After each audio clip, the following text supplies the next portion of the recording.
而家我嘅位置咧就喺葵涌中心，今日就去行呢個羅屋田水庫。咁呢個就係葵涌中心。咁葵涌中心咧，呢度咧就開咗一個新嘅商場。以往葵涌中心咧就非常之荒蕪嘅。咁而家呢個新商場咧就乜嘢配套都有啦，包括食啦、飲嘢啦、便利店啦、商場、餐廳等等。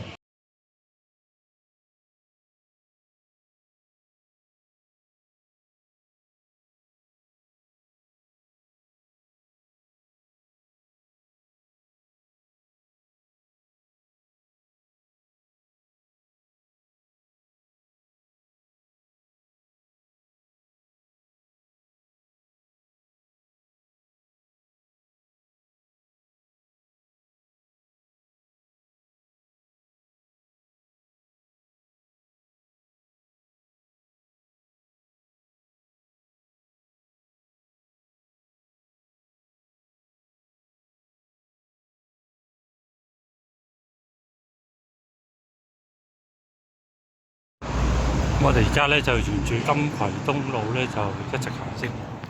好，咁嚟到呢個羅屋田路咧，我哋呢度就轉左就上水庫。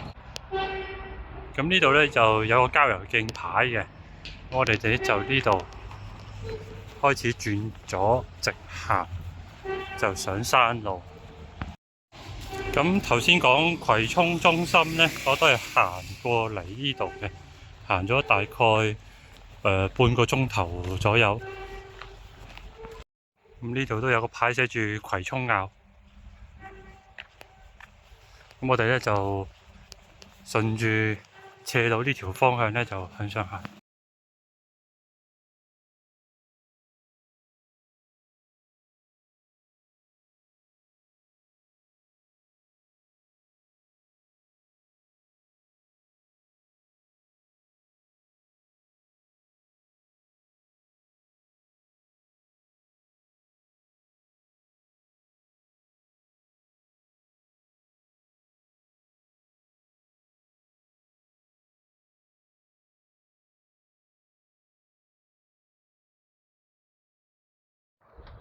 咁大家見到熒光幕咧，紅色嗰條線咧，就我哋而家行緊嘅路啦。我哋咧就行到去土地廟嘅位置。咁遠處咧嗰啲山咧，就係我哋而家陣間要行嘅山。咁我哋咧就唔係行晒全部嘅，我哋咧最主要咧就係行靠熒光幕靠右手邊。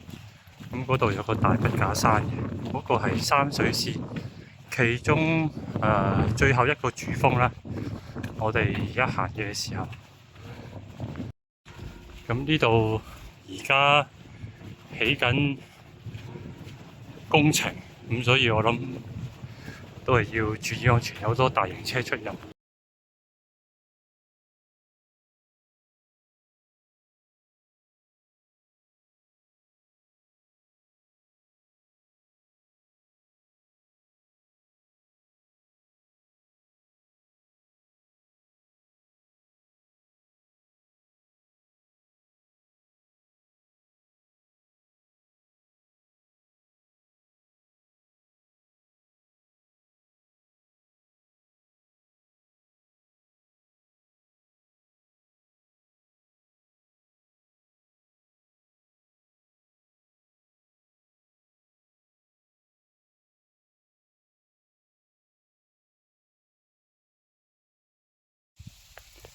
咁見到而家呢條路咧，啲牌都清晰嘅，寫住葵涌坳。咁呢條路我諗因為位置偏遠同埋冇巴士到，咁所以你行呢條路咧，就本身條路係大路嚟嘅，咁就有好多大型車出入啦。咁除此之外都冇乜問題。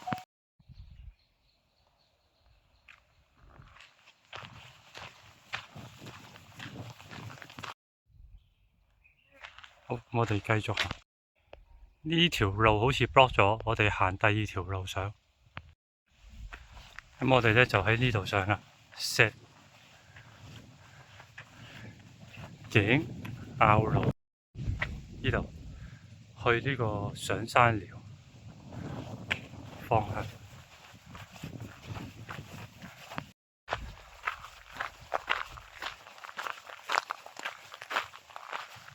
好，咁到咗嚟呢度轉右，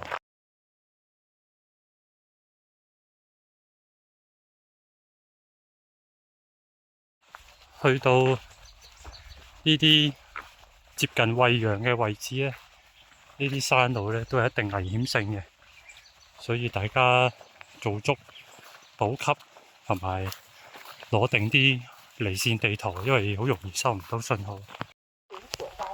咁我哋而家咧就去大北架山方向。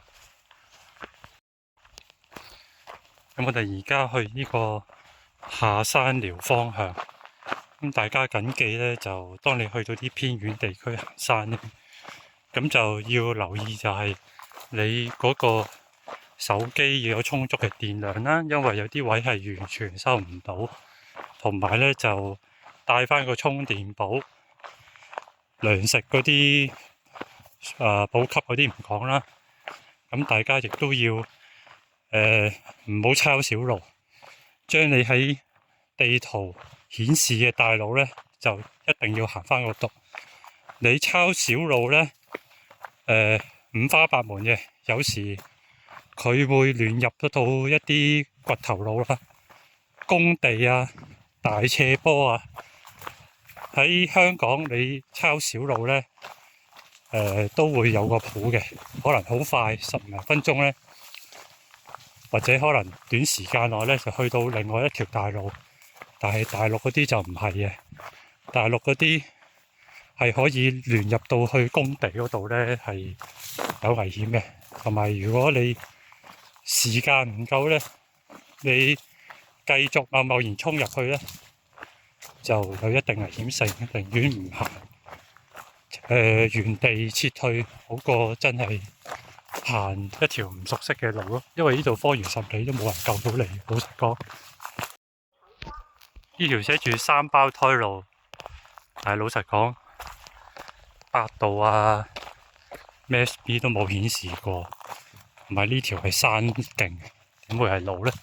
所以係會有好多估唔到嘅嘢，你會發生喺你喺內地行山咁樣咯。呢度有路標。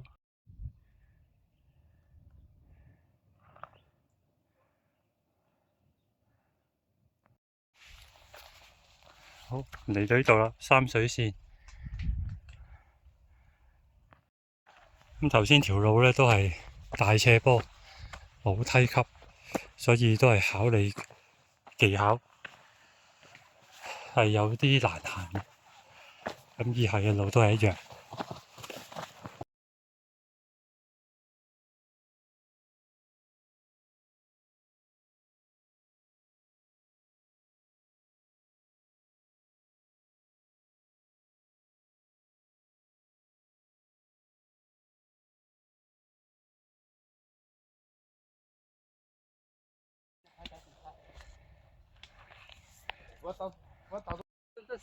好，我哋去土地廟。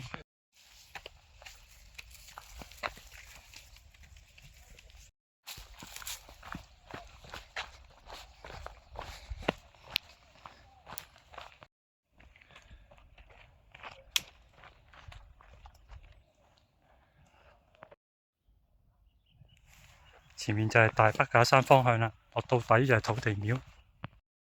呢度就係土地廟啦，一個大站。火燒天。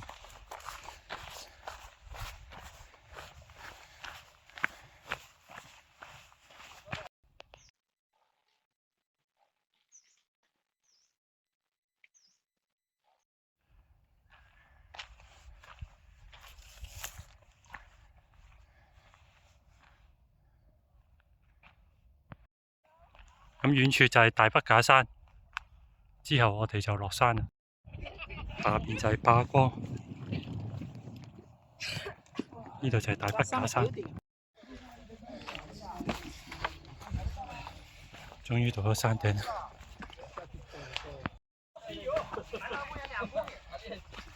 大北架山山頂。呢度望到惠州喺呢邊遠處，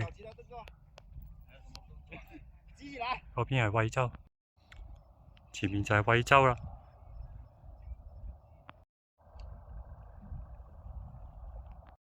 登山莫冒險，各走野路保平安，量力而行。咁而家就落去霸光，係啦，咁好似叫背光定唔知，應該係叫霸光。咁啊走啦，咁成條路咧，咁大家留意就係，我會認為係6星最高難度嘅。最主要原因咧就係，因為你見成條路都係咁樣嘅，冇乜，即係冇隻腳咧落嘅時候咧，其實你係打側或者打斜，你個腳嘅個半月板咧同埋腳板底等等咧都已經爆㗎啦。再加上咧你要就喎，有時要打斜隻腳落啦，完全冇梯級咧，你膝頭哥都係爆底。咁所以大家要比平時咧預多2倍時間好啦，因為咁樣行咧係行得非常慢。好，完成啦！而家我哋去返白沙灣公園。呢條路咧就如果有6級辛苦咧，我會係滿分嘅，因為咧就根本就唔係路嚟，完全係硬食嘅。你睇下我而家又跣一跣，真係唔好意思。咁咧就過完天橋咧，落樓下就係白沙灣公園，咁嗰度咧就有車走。好，嚟到白沙灣公園啦，呢度咧就係我哋嘅終點。咁咧就呢度係霸光公園。咁啊，今日就係咁多啦，多謝大家支持。咁啊，歡迎大家有咩問題留言啦，或者歡迎向我查詢啦。多謝大家，拜拜。